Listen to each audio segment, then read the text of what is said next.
Estamos siguiendo una situación inusual esta noche en el Parque Nacional Yellowstone. Un gran número de animales parece estar migrando hacia el sur. Los valles de Yellowstone se han estado vaciando rápidamente. Alces, bisontes, ciervos e incluso animales más pequeños están saliendo en grupos masivos, dirigiéndose a terrenos más altos como si estuvieran escapando de algo. Cientos de pumas han estado saliendo del Parque Nacional Yellowstone dirigiéndose al sur, hacia Salt Lake City, Utah. Los turistas lo están filmando y los científicos están buscando respuestas, porque este no es cualquier parque. Se encuentra sobre uno de los supervolcanes más poderosos de la Tierra, un gigante que podría despertar sin previo aviso. ¿Es simplemente migración o el comienzo de algo para lo que no estamos preparados? Vamos a averiguarlo. La verdad sobre la huida de los animales de Yellowstone. En julio de 2025, el Parque Nacional de Yellowstone se convirtió en el centro de un misterio que podías ver desarrollarse en tiempo real. Alces, bisontes, ciervos y animales más pequeños comenzaron a abandonar los valles en grandes grupos, dirigiéndose hacia terrenos más altos. Los visitantes lo filmaron, los investigadores lo documentaron y los videos se difundieron rápidamente en línea. Personas de todo el mundo comenzaron a preguntar lo mismo, ¿por qué miles de animales estaban dejando Yellowstone de repente? La preocupación no era solo por la migración en sí. Yellowstone se encuentra sobre uno de los sistemas volcánicos activos más grandes del mundo. No ha erupcionado en miles de años, pero el mismo calor subterráneo que alimenta sus géiseres y aguas termales también impulsa cambios constantes bajo la superficie. Es por eso que los grandes movimientos de animales aquí hacen que la gente preste atención. Cuando la fauna se desplaza en grandes números, algunos se preguntan si la naturaleza nos está advirtiendo antes de que ocurra algo más grande. Los meses recientes ya habían traído un aumento en pequeños terremotos y cambios sutiles en el suelo. Ninguno fue lo suficientemente serio como para desencadenar alertas oficiales, pero lo suficiente como para captar la atención de los científicos. Algunos biólogos creen que el temblor alejó a los animales de sus zonas habituales de alimentación, empujándolos hacia áreas más frescas y seguras. Otros piensan que podrían estar percibiendo cambios que los humanos no pueden, como vibraciones diminutas, gases traza o pequeños cambios de temperatura. Los oficiales dijeron al público que no había razón para entrar en pánico, pero aún así comenzaron un monitoreo cercano. Equipos de biólogos, geólogos y guardabosques comenzaron a rastrear hacia dónde iban los animales, a qué velocidad y en qué números, con la esperanza de identificar qué había cambiado. Pronto, algo más llamó la atención de la gente, una protuberancia de crecimiento lento bajo una parte del parque. Observadores habituales de las cámaras en vivo de Yellowstone afirmaron que podían ver una elevación en forma de cúpula que se había estado formando durante meses.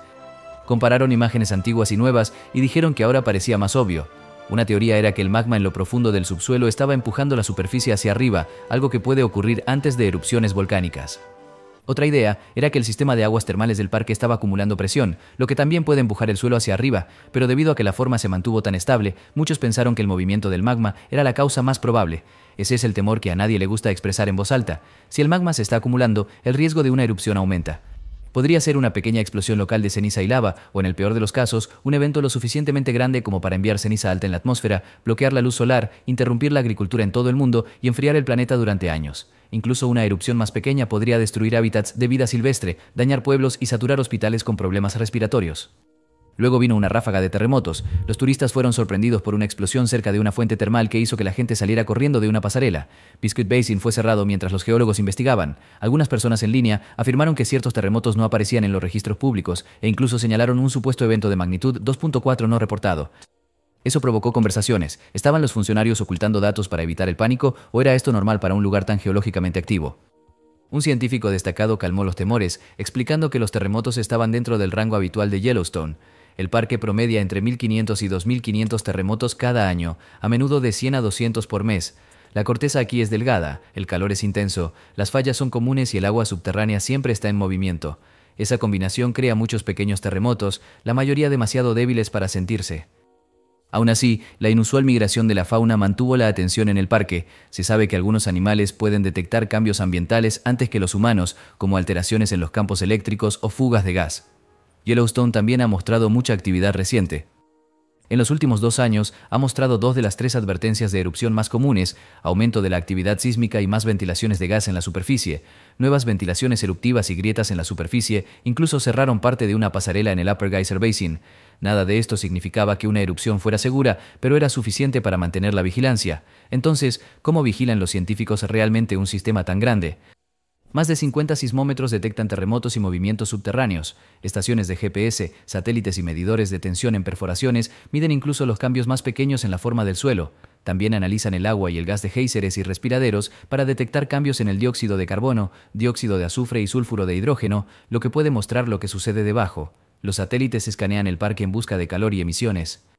Estos datos ayudan a los funcionarios a decidir cuándo cerrar áreas, emitir advertencias o prepararse para emergencias. Estudios recientes han proporcionado a los científicos una mejor visión del sistema subterráneo de Yellowstone. Usando tomografía sísmica, como una tomografía computarizada de la Tierra, encontraron un enorme reservorio en la corteza inferior de roca parcialmente fundida, lo suficientemente grande como para llenar el Gran Cañón muchas veces. Encima de eso hay una cámara superior más pequeña, y muy por debajo hay un penacho del manto que trae calor desde el interior del planeta. La mayor parte de esta roca es sólida, con bolsillos de material fundido, pero saber cómo se mueven el calor y el magma ayuda a mejorar las previsiones de erupciones. Los enjambres de terremotos tienen una larga historia aquí. La mayoría son pequeños y pasan rápidamente, y muchos no se sienten. Enjambres pasados en la década de 1980 cerca del lago Hebgen y en 2008 cerca del lago Yellowstone proporcionaron datos valiosos a los científicos. Estos enjambres son a menudo causados por el estiramiento de la corteza, el movimiento de fallas, el desplazamiento de magma o el agua caliente abriendo nuevos caminos subterráneos. Aunque rara vez causan erupciones, siempre se aconseja a los visitantes y locales asegurar objetos pesados, tener suministros de emergencia listos y saber cómo mantenerse seguros durante los terremotos. Los movimientos extraños de los animales no son solo aleatorios, han sido la alarma de la naturaleza antes, y en 1980 esa alarma sonó fuerte alrededor del Monte Santa Elena, justo antes de que explotara, el día que el Monte Santa Elena hizo erupción. A principios de la primavera de 1980, el monte St. Helens en Washington parecía tranquilo e inofensivo bajo su cima cubierta de nieve. Los alces pastaban en praderas abiertas y la cumbre se alzaba silenciosa contra el cielo. Esa paz terminó el 20 de marzo cuando un terremoto de magnitud 4.2 sacudió la montaña, rompiendo 123 años de silencio. Solo una semana después, emitió vapor y ceniza por primera vez en un siglo. Desde entonces, el volcán permaneció inquieto. Los temblores lo sacudían a diario, estallidos de vapor se elevaban desde la cumbre y sus laderas comenzaron a cambiar de maneras que nadie podía ignorar. Los mayores cambios ocurrieron en el lado norte. Los científicos usaron reflectores y láseres para rastrear el movimiento y vieron que los números se disparaban. Un abultamiento crecía hacia afuera a unos 5 pies cada día y para mediados de mayo, partes de él eran más de 450 pies más altas de lo que habían sido el verano anterior. Este era un claro indicio de que el magma estaba abriéndose camino, acumulando una presión peligrosa. Desde marzo hasta mediados de mayo hubo alrededor de 10.000 terremotos. Los instrumentos también detectaron vibraciones constantes que muestran fluidos moviéndose bajo tierra. A medida que esto continuaba, los lugareños comenzaron a notar que la vida silvestre actuaba de maneras que estaban lejos de ser normales para la primavera en la zona. Los alces y ciervos, que usualmente permanecían en ciertos prados altos durante esa temporada, aparecían en valles y tierras bajas que normalmente evitaban. En algunos casos, manadas enteras pastaban cerca de las carreteras o se movían a través de tierras de cultivo, algo que los residentes decían que rara vez veían. La actividad de las aves también cambió. Ciertos bosques que usualmente estaban llenos de canto de pájaros se habían quedado extrañamente silenciosos, mientras que en otras áreas parecía haber bandadas inusualmente grandes reuniéndose. Las personas que viven cerca de la montaña hablaron de escuchar menos pájaros carpinteros y aves canoras en las laderas boscosas más cercanas al cráter, y en cambio ver más de ellos más lejos hacia terrenos más tranquilos.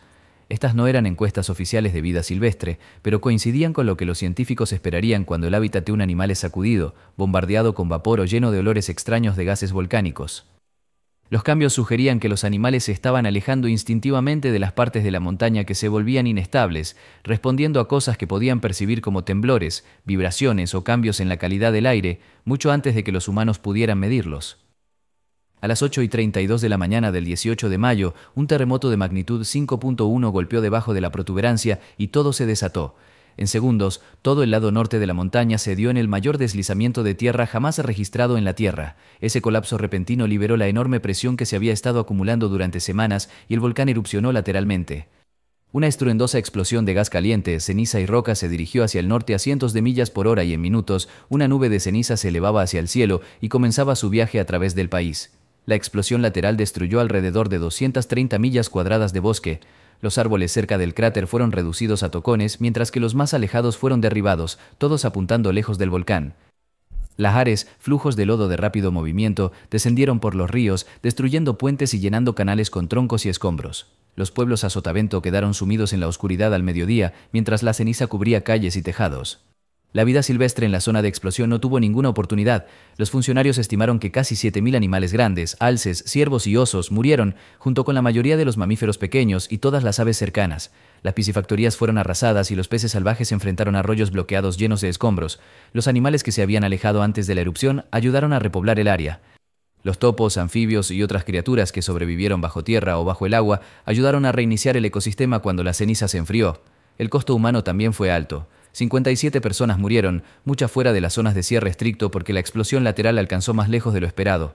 Más de 185 millas de carreteras y 15 millas de vías férreas fueron dañadas o destruidas. La erupción también arrasó con 4.000 millones de pies tablares de madera.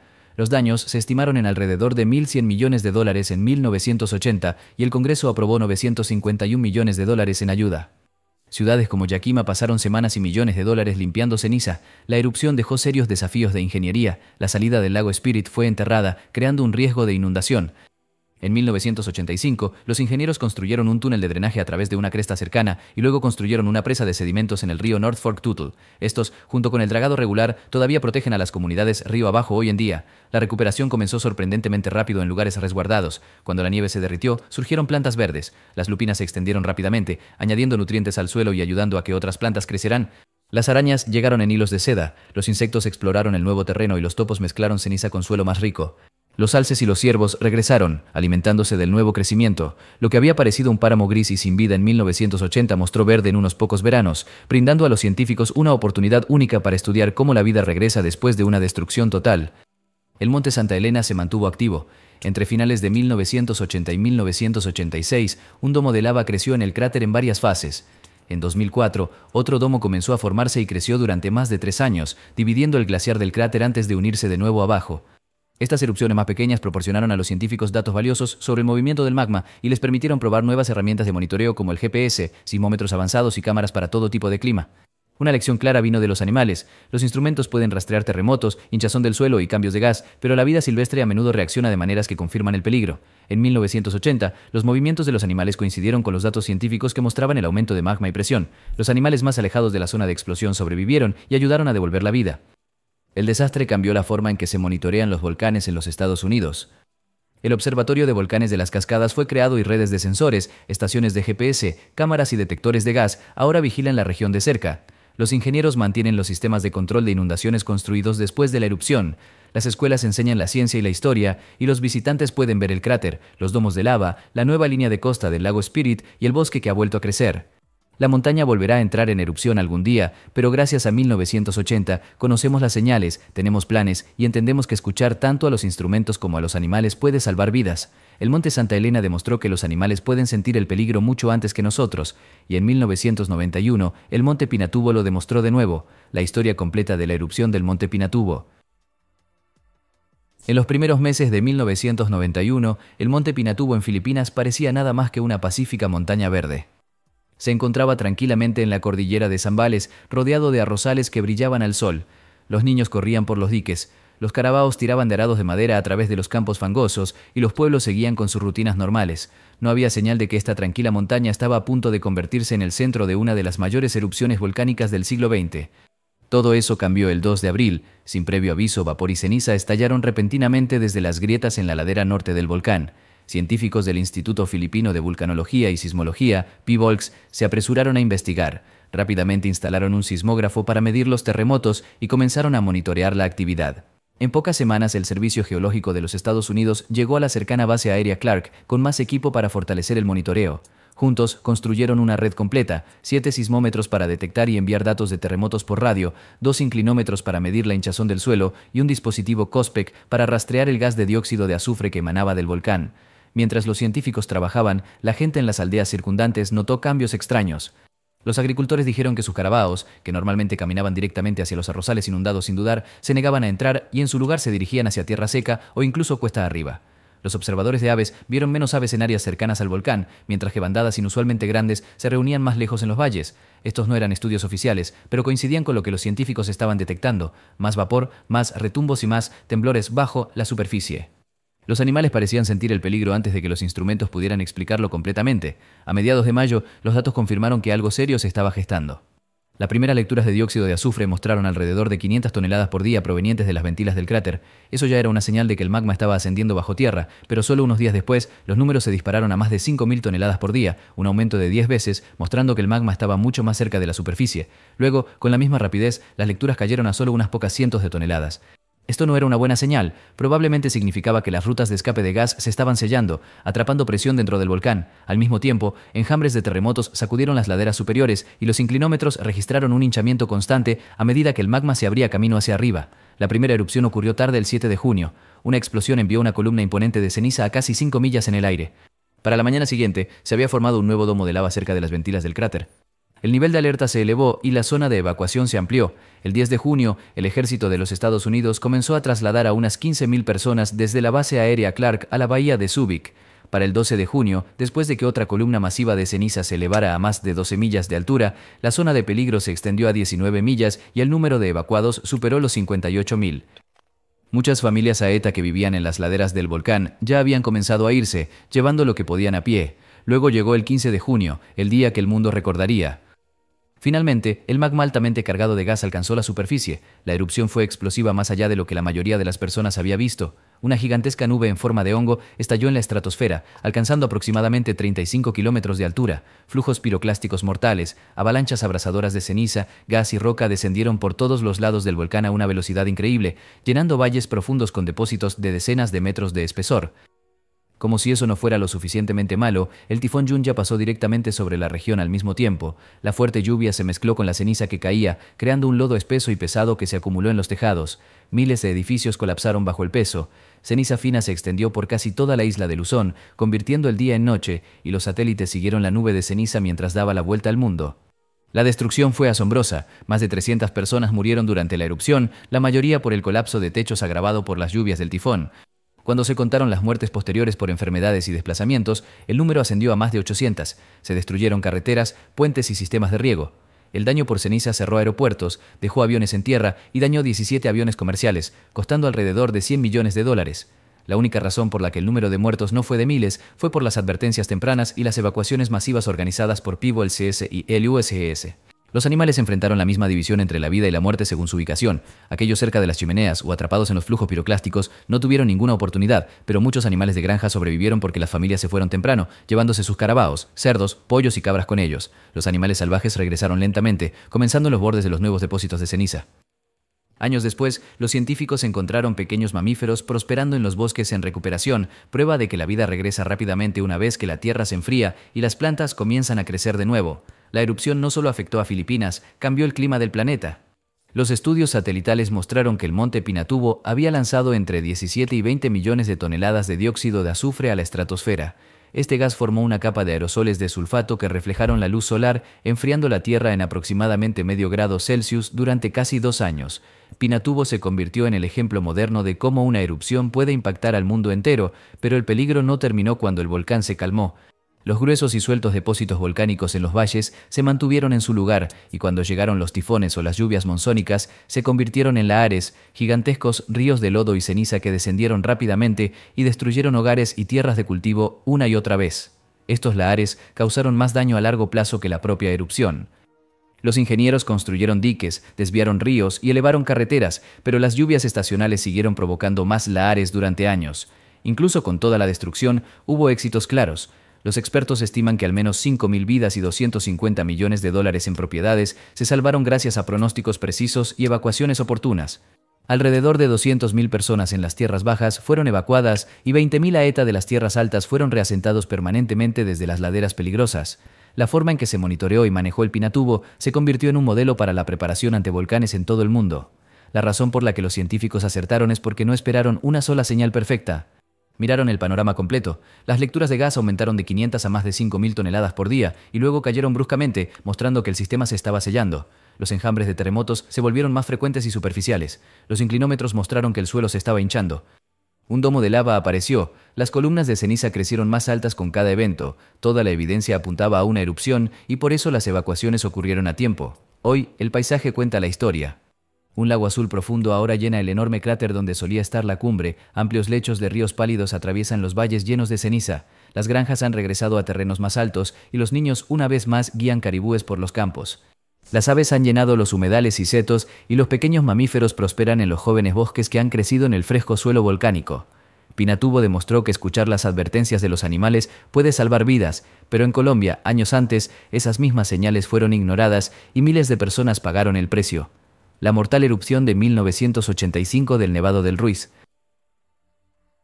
En noviembre de 1985, el pueblo colombiano de Armero se encontraba tranquilamente en el valle bajo el Nevado del Ruiz, un volcán cubierto de nieve en los Andes. La vida en el valle se sentía normal. El ganado pastaba a lo largo de los ríos, los caballos deambulaban cerca de las cercas y los perros de granja yacían en los patios. Alto arriba, la blanca capa de hielo de la montaña brillaba bajo las nubes de la tarde, pero durante semanas las personas que vivían allí habían estado notando pequeños cambios. Los rebaños dejaban los pastos bajos y húmedos más temprano en el día, prefiriendo el terreno más firme más arriba en la pendiente. Algunos caballos se negaban a beber de arroyos que ahora olían ligeramente a azufre. Los perros ladraban más por la noche y se sobresaltaban con pequeños temblores que apenas hacían ondular el agua en un cubo. Estas no eran informes oficiales, solo observaciones pasadas de vecino a vecino, pero coincidían con lo que los científicos habían estado registrando desde finales del verano. La montaña se estaba agitando. Para septiembre, el Nevado del Ruiz estaba de nuevo en las listas de vigilancia de peligros de Colombia. Pequeñas nubes de ceniza y ráfagas de gas volcánico se elevaban desde la cumbre. Los sismólogos registraron enjambres de pequeños terremotos, no un gran terremoto, sino un constante traqueteo de fondo. Los geólogos advirtieron sobre un peligro específico que hacía a Ruiz especialmente mortal: el hielo. La capa de hielo de la cumbre cubría millas del volcán. Si los flujos volcánicos calientes alcanzan ese hielo, el agua de deshielo podría descender rápidamente por la montaña, recoger ceniza y escombros y convertirse en enormes flujos de lodo llamados lahares. Esos lahares podrían descender por los empinados cañones directamente hacia los pueblos y tierras de cultivo abajo. En las semanas previas al desastre, las señales de advertencia aumentaron. Las fumarolas, ventilaciones de vapor volcánico, silbaban más fuerte. Aparecieron nuevas manchas de azufre amarillo en las rocas alrededor del cráter. Ceniza ligera cayó sobre pueblos a millas de la cumbre, llevada por el viento. Los pocos instrumentos sísmicos instalados detectaron un temblor constante bajo el cono. El muestreo de gases detectó dióxido de azufre, una señal clara de que el magma estaba subiendo, no solo vapor inofensivo. Ninguna señal por sí sola podía garantizar una gran erupción, pero juntas, el patrón era obvio para los vulcanólogos. El sistema se movía hacia el peligro. El 13 de noviembre comenzó como cualquier otro día de la temporada de lluvias. Por la tarde caía ceniza ligera en algunas áreas, pero por la noche había cesado. Muchos en los valles asumieron que el peligro había pasado, pero después del anochecer, oculto por la lluvia y las nubes, la cima finalmente se rompió. A eso de las 9:09 de la noche, una explosión lanzó pulsos piroclásticos calientes, nubes rápidas y abrasadoras de gas, ceniza y piedra pómez a través de la capa de hielo de la cumbre. El hielo no se derritió lentamente. El calor de los pulsos derritió grandes cantidades de nieve y hielo en minutos. El agua se vertió en barrancos profundos y cauces de ríos, mezclándose con ceniza, rocas y tierra para formar poderosos lahares. Varios de estos flujos de lodo se formaron casi instantáneamente y comenzaron a descender rápidamente por la montaña. El más grande siguió el río Lagunillas hacia Armero, un pueblo de aproximadamente 29.000 personas construido sobre antiguos depósitos de lahar. En los valles abajo no había manera de ver lo que se avecinaba. Las fallas de energía interrumpieron las comunicaciones. La lluvia amortiguó el rugido distante. Para cuando alguien se dio cuenta de lo que estaba sucediendo ya era demasiado tarde. Alrededor de las 11:30 de la noche, el frente del lahar de Lagunillas chocó contra Armero. En minutos, bloques enteros del pueblo desaparecieron bajo una masa espesa similar al cemento. Los sobrevivientes describieron haber escuchado un profundo estruendo, luego una oscuridad total, luego el frío y aplastante lodo arrasando con casas, autos, animales, todo a su paso. Para la mañana, uno de los peores desastres de Colombia se reveló. Más de 23.000 personas estaban muertas solo en Armero. Cientos más murieron o resultaron heridos en otras ciudades y pueblos al oeste del volcán. Para los animales, al igual que para las personas, la supervivencia dependía de la ubicación. El ganado dejado en los fondos de los ríos, las tierras de pastoreo más fáciles, fue arrastrado instantáneamente. El ganado atado cerca de las orillas fue arrastrado junto con los graneros y las cercas, pero los animales que habían sido movidos hacia arriba o se habían alejado de los ríos en los días anteriores sobrevivieron. Más tarde, los agricultores recordaron que las vacas y los caballos se negaban a asentarse en los prados bajos y los perros caminaban inquietos en las noches antes de la erupción. Esos relatos coinciden con la física. Los lahares se mantienen bajos en los valles. Incluso una corta subida a terrenos más altos puede significar la diferencia entre la vida y la muerte. La tragedia se agravó por el hecho de que los expertos ya habían identificado el riesgo de Armero. Meses antes, los mapas de riesgo mostraban claramente las rutas de los lahares, y esos mapas ponían a Armero directamente en peligro. Pero la cartografía de riesgos solo es útil si la advertencia llega a las personas que la necesitan, y en esa noche lluviosa la comunicación falló. A algunos residentes se les dijo que la caída de ceniza no era peligrosa y se fueron a dormir. Los lahares tardaron más de 2 horas en llegar al pueblo. Eso fue tiempo suficiente para caminar a un lugar seguro si la gente hubiera conocido el peligro real. En los días posteriores, los científicos estudiaron los depósitos para reconstruir la secuencia exacta. Flujos piroclásticos habían cruzado alrededor de 10 kilómetros cuadrados de hielo en la cumbre, derritiendo un volumen enorme de agua casi instantáneamente. A medida que los lahares descendían, recogían suelos ricos en arcilla que los hacían más espesos y parecidos al cemento. El flujo se dividía y volvía a unirse en los valles, extendiéndose por amplias llanuras de inundación y dejando capas profundas de lodo donde habían estado los pueblos. El desastre físico fue solo el comienzo. Cada temporada de lluvias durante años después trajo nuevos lahares. Los depósitos volcánicos frescos en los cañones eran sueltos e inestables, y la lluvia intensa los convirtió en más inundaciones de lodo y escombros. Las cuadrillas construyeron diques, elevaron caminos y dragaron canales una y otra vez. Los agricultores que habían salvado a sus animales aún necesitaban nuevas tierras de pastoreo lejos de los peligrosos lechos de los ríos. Comunidades enteras tuvieron que reubicar escuelas, clínicas y hogares en terrenos más altos. En medio de todo esto, Colombia y el mundo comenzaron a hacer cambios. Las redes de monitoreo de volcanes se expandieron. Los planes de comunicación se rediseñaron para que las advertencias pudieran enviarse directamente de los científicos al público sin demora. Los Estados Unidos y sus socios crearon el Programa de Asistencia para Desastres Volcánicos específicamente por Armero, para que equipos experimentados pudieran responder rápidamente en cualquier parte del mundo. En Colombia, los científicos de lo que ahora es el SGC mejoraron el monitoreo del Nevado del Ruiz y otros volcanes y lanzaron programas de educación pública para explicar en palabras sencillas qué son los lahares y a dónde ir cuando la montaña comienza a cambiar. Incluso con todas estas mejoras, el peligro persiste. El Nevado del Ruiz todavía tiene una gran capa de hielo. Los valles abajo todavía son hogar de miles de personas. La historia muestra que erupciones más pequeñas como las de 1595 y 1845 también derritieron suficiente hielo para enviar inundaciones mortales por las laderas. Hoy en día, sismómetros modernos, sensores de gas y cámaras vigilan la montaña constantemente, pero los simulacros y los mensajes directos y simples sobre las rutas de evacuación siguen siendo esenciales. Un mapa de riesgos en una pared solo puede salvar vidas si hace que la gente se mueva cuando es necesario, y hay un detalle de 1985 que nunca debe olvidarse: los animales. En el campo, la gente nota cuando las vacas no pastan donde suelen hacerlo, cuando un caballo se aleja de una fuente de agua conocida, o cuando los perros pasean y ladran durante la noche. Esas señales pueden no ser ciencia exacta, pero a menudo son advertencias tempranas. En 1985, esos comportamientos animales coincidieron con los instrumentos, la caída de ceniza y las lecturas de gas. La montaña ya estaba enviando señales y algunas de las advertencias más simples caminaban sobre 4 patas. Gracias por vernos. Nos vemos en nuestro próximo video.